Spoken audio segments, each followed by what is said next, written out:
BA second year political science, second paper Indian political system, unit second.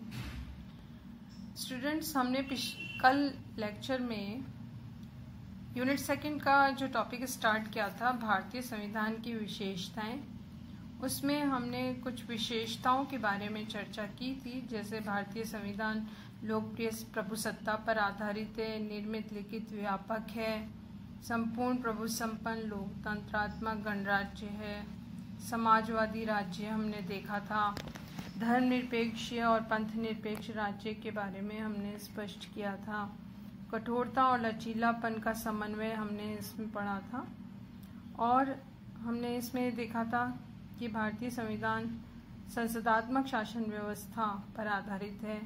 इसमें एकात्मक लक्षणों सहित संघात्मक शासन है और संसदीय प्रभुसत्ता और न्यायिक सर्वोच्चता में समन्वय। यहाँ तक हमने इसकी विशेषताओं पर चर्चा की थी। अब आज हम इससे आगे की विशेषताओं के बारे में चर्चा करेंगे, विश्लेषण करेंगे। भारतीय संविधान की अन्य विशेषताओं में यदि हम देखें तो एक प्रमुख विशेषता है, वो है मूल अधिकार और मूल कर्तव्य। भारतीय संविधान नागरिकों को मौलिक अधिकार प्रदान करता है और भारतीय संविधान के द्वारा नागरिकों के व्यक्तित्व विकास के लिए, सर्वांगीण विकास के लिए विभिन्न फंडामेंटल राइट्स की व्यवस्था की गई है। और अमेरिका और आयरलैंड के संविधान से हमारे संविधान निर्माताओं ने भारत के संविधान में भी इनको अपनाया ताकि यहाँ के नागरिकों को ये अधिकार और स्वतंत्रता प्राप्त हो सके। प्रारंभ में जब संविधान बना तब 7 मौलिक अधिकार थे, लेकिन बाद में संपत्ति का अधिकार को हटा दिया गया और अब इसमें 6 ही मौलिक अधिकार रह जाते हैं, जिसमें समानता, स्वतंत्रता, धार्मिक स्वतंत्रता, शिक्षा और संस्कृति का अधिकार, शोषण के विरुद्ध अधिकार और संवैधानिक उपचारों का अधिकार प्रदान किया गया है। इसके साथ ही मूल कर्तव्यों की भी व्यवस्था भारतीय संविधान के द्वारा की गई है और इसमें नागरिकों को ये माना जाता है कि उनको अधिकार के साथ साथ उनके कुछ कर्तव्य भी हैं। और मूल संविधान में 1976 में 42वां एक संवैधानिक संशोधन किया गया था और भाग 4 जोड़ा गया, जिसमें नागरिकों के मूल कर्तव्यों का उल्लेख करते हुए 10 मूल कर्तव्यों को निर्धारित किया गया है। लेकिन मूल अधिकार जहाँ न्याय योग्य हैं, मूल कर्तव्यों के पीछे न्यायिक शक्ति या न्याय योग्य ये नहीं है। इसके साथ ही एक और विशेषता है, वो है राज्य की नीति निर्देशक तत्व। भारतीय संविधान के 4थे अध्याय में शासन संचालन के लिए मूलभूत सिद्धांतों का वर्णन किया गया है। इनको ही नीति निर्देशक तत्व कहा जाता है, यानी कि नीति निश्चित करने वाले तत्व। यह आयरलैंड के संविधान से लिया गया है, उससे भारतीय संविधान सभा ने भारत के संविधान में इसको अपनाया और ये वो तत्व हैं जिसके द्वारा सरकार अपने सामाजिक, आर्थिक और विभिन्न प्रकार के कार्यों को करते वक्त इनका सहारा लेते हुए, इनसे निर्देशन लेते हुए कार्य कर सकती है, लेकिन इसके पीछे बाध्यकारिता नहीं है। एक और जो विशेषता है वो है भारतीय संविधान के द्वारा न्यायपालिका को स्वतंत्र और निष्पक्ष बनाया गया है। स्वतंत्र न्यायपालिका है और अन्य कुछ स्वतंत्र अभिकरणों के बारे में हम चर्चा करेंगे। संविधान के द्वारा नागरिकों के मौलिक अधिकारों की रक्षा हो सके, संविधान की रक्षा हो सके, इसलिए न्यायपालिका को संविधान का व्याख्या करने वाला और रक्षा करने वाला अंग माना गया है। नागरिकों को प्रदान किए गए मौलिक अधिकारों की रक्षा न्यायपालिका के द्वारा की जाती है। किसी भी अधिकार का उल्लंघन होने पे सीधे न्यायपालिका, सर्वोच्च न्यायपालिका में अपील की जा सकती है। न्यायपालिका की स्वतंत्रता हेतु संविधान में कुछ विशेष व्यवस्थाएं की गई हैं। जैसे सर्वोच्च और उच्च न्यायालय के न्यायाधीशों की नियुक्ति राष्ट्रपति करता है। न्यायाधीशों के पद की सुरक्षा रखी गई है। इसके कार्यकाल और वेतन में कमी नहीं होनी चाहिए और इसके आचरण पर भी विचार करना, इस तरह से विभिन्न प्रावधान इसमें किए गए हैं। कुछ स्वतंत्र अभिकरण भी संविधान द्वारा स्थापित हुए हैं, जैसे निर्वाचन आयोग, नियंत्रक और महालेखा परीक्षक और लोक सेवा आयोग। एक और प्रमुख विशेषता है सांप्रदायिक प्रतिनिधित्व का अंत और वयस्क मताधिकार। अंग्रेजी शासन काल में सांप्रदायिक निर्वाचन प्रणाली को अपनाया गया था, जो कि भारत में फूट डालने वाली व्यवस्था थी और उचित नहीं थी। इसको समाप्त कर दिया गया और उसकी जगह भारत में हर वयस्क नागरिक को मत देने का अधिकार प्रदान किया गया।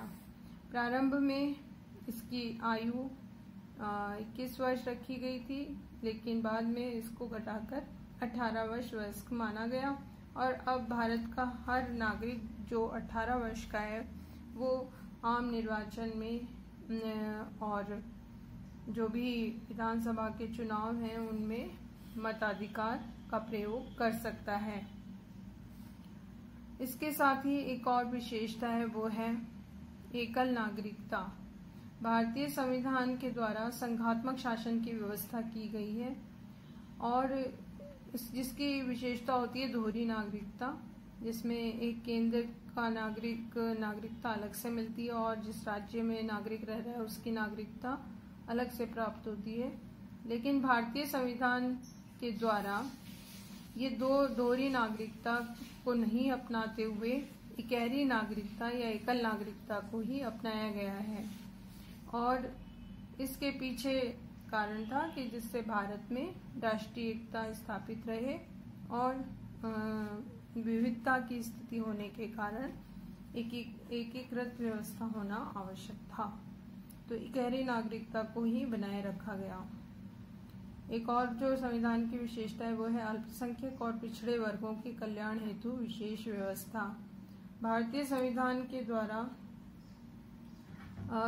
जो भी अल्पसंख्यक वर्ग हैं उनके लिए, उनकी सुरक्षा के लिए, उनके विकास के लिए विभिन्न व्यवस्थाएं की गई हैं ताकि उनका सर्वांगीण विकास हो सके और उनको धार्मिक, भाषाई, सांस्कृतिक हितों की रक्षा करने के लिए विशेष व्यवस्था दी जा सके।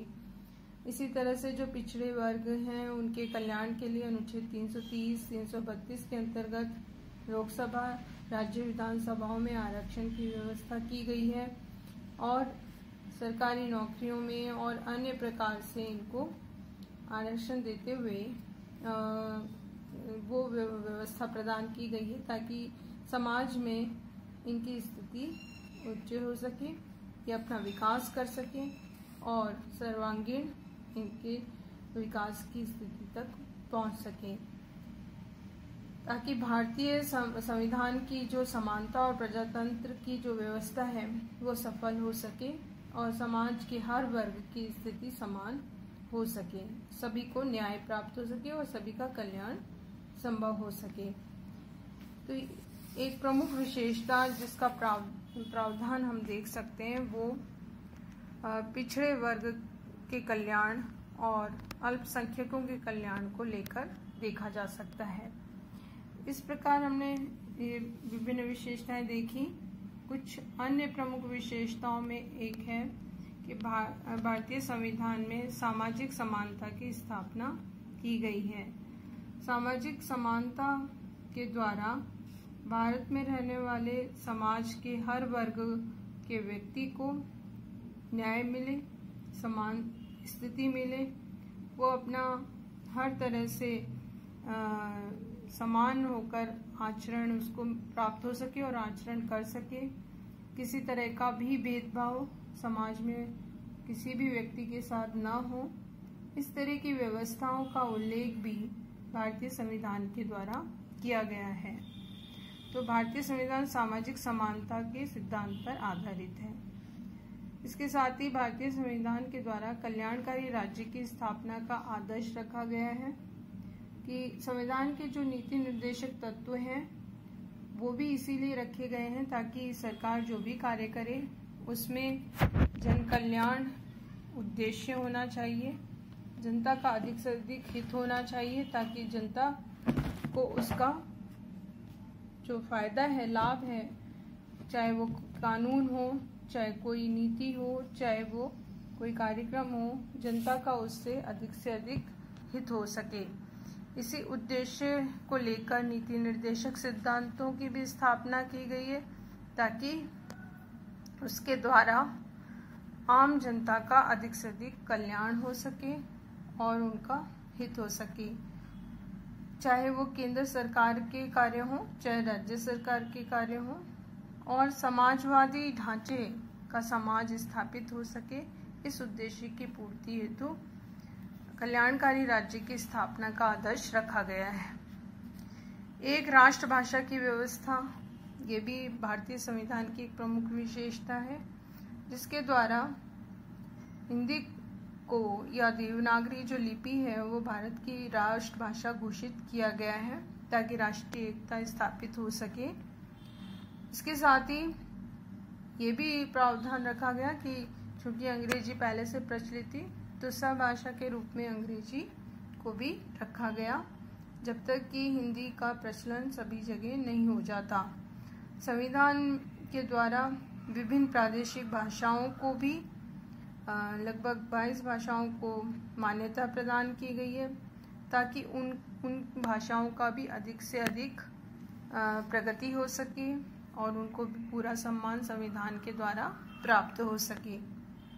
एक और जो प्रमुख विशेषता है वो है विश्व शांति का समर्थक होना। भारतीय संविधान के द्वारा भारत को एक विश्व शांति का समर्थक देश घोषित किया गया है। चाहे कोई भी सरकार आए, सभी इस सिद्धांत का पालन करें। वसुधैव कुटुंबकम यानी सारी वसुधा या पृथ्वी भारत का एक परिवार है, कुटुंब है। इस सिद्धांत को जो प्राचीन काल से प्रचलित रहा है, हमारे संविधान निर्माताओं ने इसको आदर्श के रूप में संविधान में स्थापित किया है। नीति निर्देशक तत्वों में भी इस बात का प्रावधान है कि अंतर्राष्ट्रीय शांति और सुरक्षा को ध्यान में रखते हुए विभिन्न सरकार काम करे, विश्व शांति के प्रयास करे, सुरक्षा के प्रयास करे और राष्ट्रीय सुरक्षा आत्मरक्षा भी आवश्यक है। बेवजह के युद्धों से बचने का प्रयास करें। इन सभी विशेषताओं पर आधारित भारतीय संविधान है जिसके द्वारा भारत को सुदृढ़ बनाने का प्रयास किया गया है।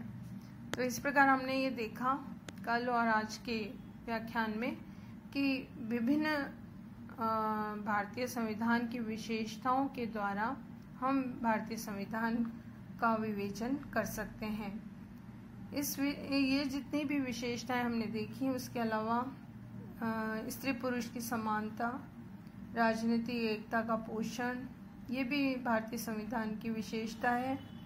भारत का जो संविधान है वो प्रभुसत्ता के मूल सिद्धांत पर आधारित है, भारतीय जनता की वास्तविक एकता का प्रतीक है और भारतीय संविधान के स्वरूप और इन विशेषताओं से ये स्पष्ट होता है कि भारत का संविधान एक ऐसा आदर्श प्रलेख है जिसमें सिद्धांत भी है और व्यवहारिकता भी है, यानी सिद्धांत और व्यवहारिकता का शेष समन्वय है भारत का संविधान।